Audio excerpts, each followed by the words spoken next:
claim that protesters are being paid.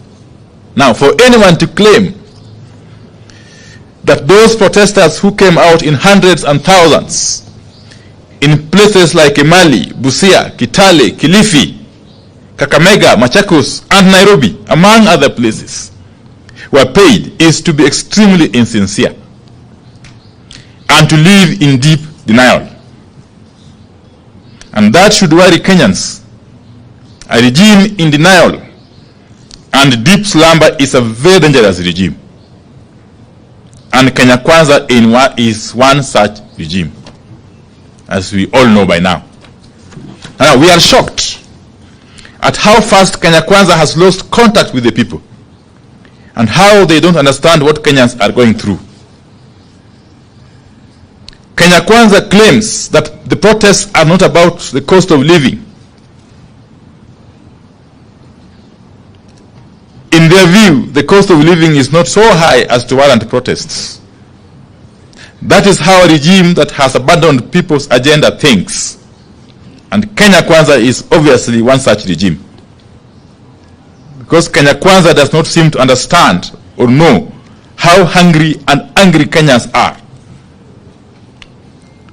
And like a broken record, Kenya Kwanza is stuck, still talking about the handshake of 2018, the Nusumukate of 2008, and so on and so forth. Kenyans are past that stage. And since they lack imagination, Kenya Kwanza is the only political formation still thinking and talking about these handshakes and the rest. And no wonder the regime has lost the people. Now Kenya Kwanza is accusing us, Azimio, of failing to provide solutions to the rising cost of living. Seriously. We know no country where a party stays in government, but once the one out of government provides solutions to the problems of the people. If Kenya Kwanza solutions are not working for the people, then Kenya Kwanza needs to get out of power. Just disband and quit. Across the world, responsible leaders and regimes admit failure of their policies and quit in the interest of the nation.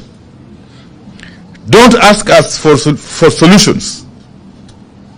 Quit and pave way for a regime that has solutions. Indeed, if we took our power, we would provide those solutions. You all know. Now, in their address last weekend, Kenya Kwanza purported to call the attention of the nation to so-called efforts by the government to reduce the cost of living.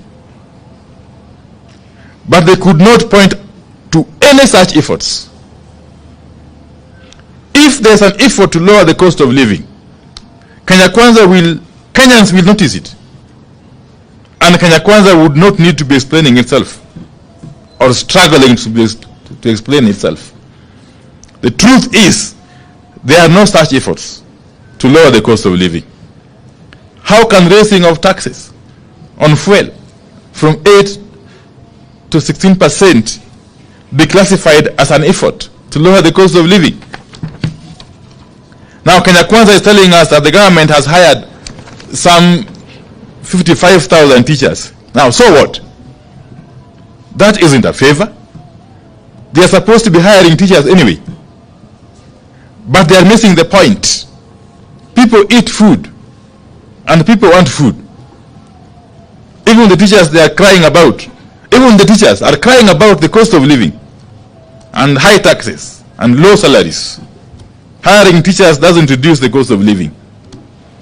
What is the point in hiring a teacher, then taking away his entire salary through taxes?